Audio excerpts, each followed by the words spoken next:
Hello everyone, welcome to যোদ্ধা YouTube channel. আজকে আমি তোমাদের সঙ্গে একটা খুব ইম্পর্টেন্ট আপডেট নিয়ে আলোচনা করব। দেখো, সালটা ছিল 2016, যে বছর আমি ডাব্লিউবিজেই দিয়ে যাদবপুর বিশ্ববিদ্যালয়ে মেকানিক্যাল ইঞ্জিনিয়ারিং বিভাগে অ্যাডমিশন নিয়েছিলাম। এবং আমি জানি এই যে অ্যাডমিশনের প্রসেস, যেটাকে আমরা বলে থাকি কাউন্সেলিংয়ের প্রসেস, আমরা জানি এই কাউন্সেলিং প্রসেসটা ডাব্লিউবিজেইর স্টুডেন্টদের জন্য কতটা ইম্পর্টেন্ট। তাই খুব ঠান্ডা মাথায় আমি তোমাদেরকে স্টেপ বাই স্টেপ আলোচনা করে দেবো কিভাবে তোমরা কাউন্সেলিং প্রসেসে পার্টিসিপেট করবে। ওভারঅল পুরো যে ফ্লো ডায়াগ্রাম, সেই ফ্লো ডায়াগ্রামটা নিয়ে আমরা তোমাদের সঙ্গে আলোচনা করব আজকে।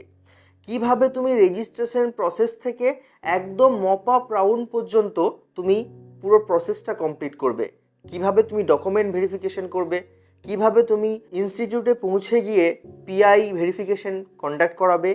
ইচ অ্যান্ড এভরি ইনফরমেশন তোমরা এই ভিডিওর মধ্যে পাবে। তাই তোমরা ভিডিওটা শেষ পর্যন্ত দেখো।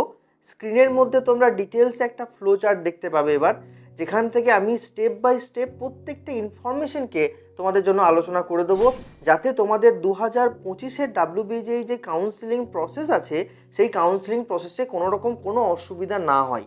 সো তোমরা স্ক্রিনের মধ্যে দেখতে পাচ্ছ 2024-এর যে কাউন্সেলিং ফ্লো ডায়াগ্রাম আছে, সেটা তোমাদের চোখে এখন ভিজিবল।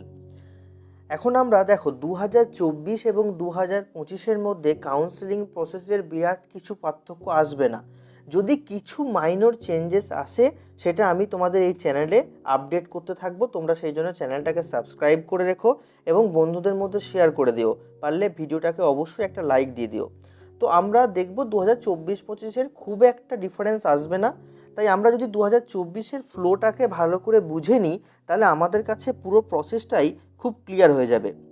খুব ঠান্ডা মাথায় দেখো, প্রথম প্রসেস কি হয় আমরা জানি যে ডাব্লিউবিজেই কাউন্সেলিংয়ে যাদবপুরের যে কাউন্সেলিং হয় বা ডাব্লিউবিজেই যে প্রপার কাউন্সেলিং প্রসেস হয়, সেখানে ডাব্লিউবিজেই ক্যান্ডিডেট সাথে সাথে জেই মেনের ক্যান্ডিডেটরাও পার্টিসিপেট করতে পারে। তাহলে ইনিশিয়াল ফেজে কি হয়, 500 টাকার একটা রেজিস্ট্রেশন ফিস দিয়ে আমরা ফার্স্ট যেটা করি সেটা হচ্ছে রেজিস্ট্রেশন করতে হয় স্টুডেন্টদেরকে, রাইট? ডাব্লিউবিজেই যে কাউন্সেলিং পোর্টাল, সেই কাউন্সেলিং পোর্টালে গিয়ে তোমাকে প্রথম রেজিস্ট্রেশন করতে হবে। যদি তুমি কোনোভাবে রেজিস্ট্রেশন মিস করো, if you are not registered then never consider. খুব ঠান্ডা মাথায় দেখো লেখা আছে এখানে, if you are not registered then never consider. তার মানে কি, তোমাদেরকে রেজিস্টার অবশ্যই করতে হবে ফার্দার প্রসেসে এগোনোর জন্য। তাহলে তোমার যখনই রেজিস্ট্রেশন প্রসেসটা কমপ্লিট হয়ে যাবে, তখনই তোমার নেক্সট প্রসেস কি আসবে, that is choice filling. What is choice filling? এখানে তুমি তোমার অ্যাকর্ডিংস র্যাঙ্ক অনুযায়ী তুমি তোমার চয়েস ফিল আপ করতে পারবে। তুমি কোন কলেজে কোন ডিপার্টমেন্ট নিতে চাও, সেই অ্যাকর্ডিং তুমি তোমার চয়েস ফিলিংটা করতে পারবে। যখনই তুমি চয়েস ফিল আপ করা হয়ে যাবে, তখনই তোমার কাছে একটা অপশন আসবে লকিং। কি হবে, তুমি যে চয়েসটা ফিল আপ করেছো, সেই চয়েস ফিল আপটাকে তোমাকে চয়েস লক করতে হবে, যেটাকে আমরা সাধারণত বলে থাকি choice locking. After choice locking you have to wait for few days. তারপর তোমাদের কি হবে, রাউন্ড 1-এর অ্যালটমেন্ট রেজাল্ট বেরিয়ে আসবে। রাউন্ড 1-এর কে কোন ডিপার্টমেন্ট পাচ্ছে according to their rank, according to their WBJEE 2025-এর পারফরমেন্স, তার উপর তাদের অ্যালটমেন্ট হবে। এখন দেখো, এখানে প্রসেসগুলো খুব ঠান্ডা মাথায় ভাববে। যখন সাপোজ ধরে নাও তুমি ফার্স্ট রাউন্ডে অ্যালটমেন্টে তুমি যাদবপুরের মেকানিক্যাল পেয়েছো, তাহলে তোমার ফার্স্ট কি হবে, ইউ আর অ্যালটেড। ফার্স্ট তুমি কি করবে, you have to pay the seat acceptance fees, যেটা 5000 একটা ড্রাফট কাটতে হয়। 5000 একটা ড্রাফট কেটে তোমাকে কি করতে হয়, একটা সিটটাকে রিজার্ভ করতে হয়। এখন সাপোজ তুমি যদি পে না করো, ইফ ইউ ডোন্ট পে, তাহলে তুমি কি করবে, এক্সিট করে যাবে এই পুরো প্রসেস থেকে। এখন তুমি যদি পে করে থাকো, তাহলে তুমি চলে যাবে কি, তুই ইনস্টিটিউট ডকুমেন্ট ভেরিফিকেশন। ক্লিয়ার? এবার দেখো, তার আগে দেখে নাও ঠান্ডা মাথায় একটা জিনিস। এখানে একটা জিনিস লেখা আছে to round 2A। What is to round 2A? Suppose ধরে নাও কোনো একটা স্টুডেন্টের র্যাঙ্ক খুব ভালো হয়নি, একটু পিছন দিকে র্যাঙ্ক আছে, তাহলে তার কি হবে, সে ফার্স্ট রাউন্ডে ধরো কোনো সিট পেলো না, তাহলে তার জন্য কি হবে, সে চলে যাবে কি, টু রাউন্ড 2A। রাউন্ড 2তে যে সে চলে যাবে। এখন তুমি ধরে নাও ইনস্টিটিউট ডকুমেন্ট ভেরিফিকেশনে গেছো। তুমি যদি ইনস্টিটিউট ডকুমেন্ট ভেরিফিকেশন অ্যাটেন্ড না করো, তাহলে তুমি কি হবে, প্রসেস থেকে এক্সিট করে যাবে। ক্লিয়ার? যদি তোমার কোনো রকমভাবে ডকুমেন্ট ভেরিফিকেশন ক্যান্সেল হয়ে যায়, তাহলে তুমি কি করবে, টু রাউন্ড 2Bতে তুমি চলে যাচ্ছ। যদি if you are not eligible you will be exited. Clear? এখন ধরে নাও তোমার ডকুমেন্টস অ্যাকসেপ্টেড হয়েছে। Clear? Institute document verification accepted হয়েছে, তার মানে কি তুমি তোমার অ্যালোটেড যে চয়েস ফিলিং সেটা তোমাকে অ্যালোট করা হলো, যেটা তোমার বলা হয় ফার্স্ট চয়েস। ফার্স্ট চয়েস যদি তুমি অ্যাকসেপ্ট করো you will go to PI reporting. PI reporting যদি তুমি রিপোর্টেড করো তাহলে তুমি কি ইনস্টিটিউটে অ্যাডমিশন হয়ে যাবে, তুমি তোমার প্রসেস কন্টিনিউ করবে, মানে তোমার 4 বছরের বিটেক বা বিই যে ডিগ্রি সেটা তুমি কন্টিনিউ করবে। এখন তুমি যদি নট রিপোর্টেড হও, মানে তুমি যদি পিআই রিপোর্টিংয়ে না যাও ইউ উইল বি এক্সিটেড, তোমাকে বের করে দেওয়া প্রসেস থেকে। এখন দেখো এখানে যে এই যে অ্যালোটেড চয়েস হয়েছে, ফার্স্ট চয়েস পেয়ে গেলে পিআই রিপোর্টিংয়ে চলে গেলে, এখানে আরেকটা অপশন থাকে আপগ্রেডেশন অপশন। তোমার কাছে একটা অপশন থাকে তুমি নেক্সট রাউন্ডে আপগ্রেডেশন করতে চাও কি করতে চাও না, তার জন্য দুটো অপশন থাকে, কি yes upgradation and no upgradation. যদি তুমি নো আপগ্রেডেশনে যাও তাহলে তুমি কি হবে, এখান থেকে আবার পিআই রিপোর্টিংয়ে চলে যাচ্ছ। আর যদি তুমি ইয়েস আপগ্রেডেশনে যাও তাহলে তুমি এখান থেকে চলে যাবে কোথায়, টু রাউন্ড 2C। তাহলে 3টে জিনিস মনে রাখবে। আমি এখানে কি কি পেয়েছি, একটা খুব ইম্পর্টেন্ট জিনিস দেখো ভালো করে, আমি এখানে একটা পেয়েছি হচ্ছে তোমার round 2A, right? This is round 2A। আর একটা জিনিস এখানে পেয়েছি রাউন্ড 2B, আর এখানে পেয়েছি আমি রাউন্ড 2C। এখন আমরা এই যে ফ্লো চার্টের পেজ 2তে চলে আসবো।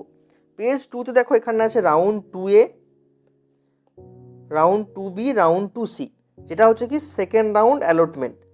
রাউন্ড 2A যে সে কী হয়েছিল, ফার্স্ট রাউন্ডে কোনো অ্যালটমেন্ট তার হয়নি, কোনো সিট সে পায়নি, তাহলে রাউন্ড 2A-তে ধরো সে পাচ্ছে যাদবপুরের কোনো একটা ডিপার্টমেন্ট বা কোনো একটা কলেজের কোনো একটা ডিপার্টমেন্ট, তার মানে তার ফ্রেশ অ্যালটমেন্ট হচ্ছে, এই জন্য তাকে বলা হয় ফ্রেশ অ্যালটমেন্ট। ফ্রেশ অ্যালটমেন্ট হলে কী করতে হবে, তাকে একটা সিট অ্যাকসেপ্টেন্স ফিস দিতে হবে। ফিজটা পে যদি না করে তাহলে সে বেরিয়ে যাবে, এক্সিট করে যাবে এখান থেকে। যদি ফিজটা পে করে দেয় সে, দেন সে চলে যাবে কোথায়, ডকুমেন্ট ভেরিফিকেশনে, রাইট?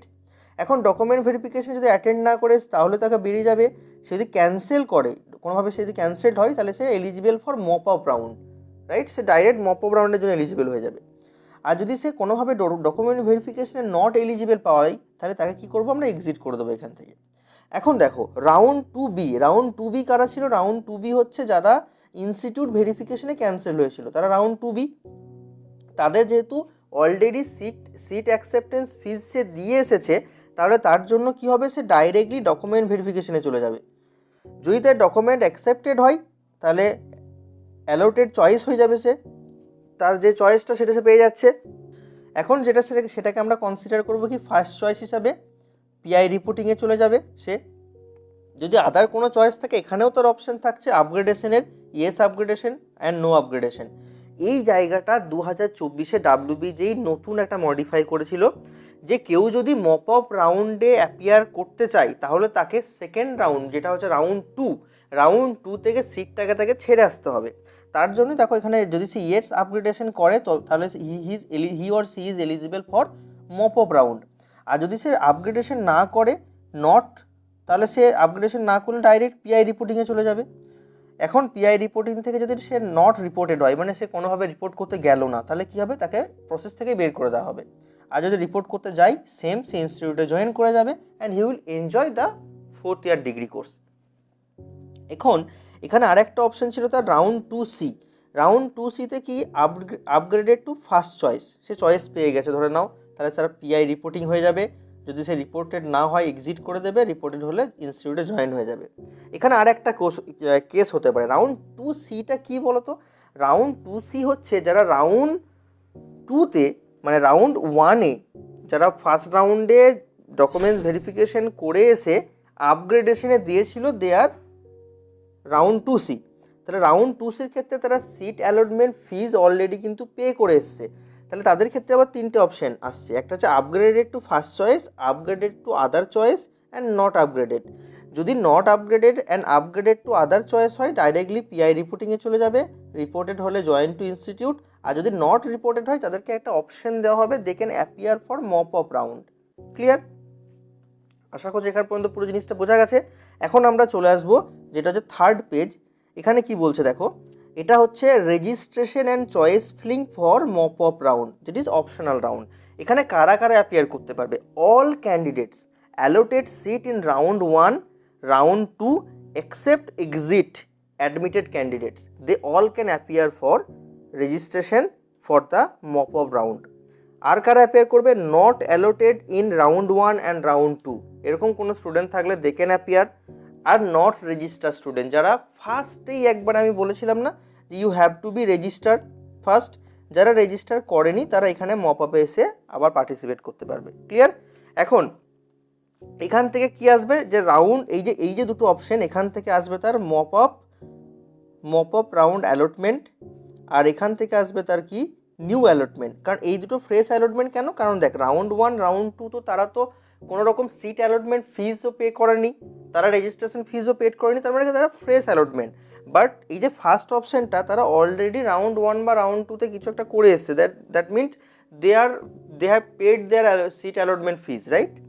তাহলে তারা direct PI reporting in the new institute চলে যাবে। তাহলে রিপোর্ট করলে নিউ ইনস্টিটিউটে জয়েন করে যাবে, আর রিপোর্ট না করলে এক্সিট হয়ে যাবে।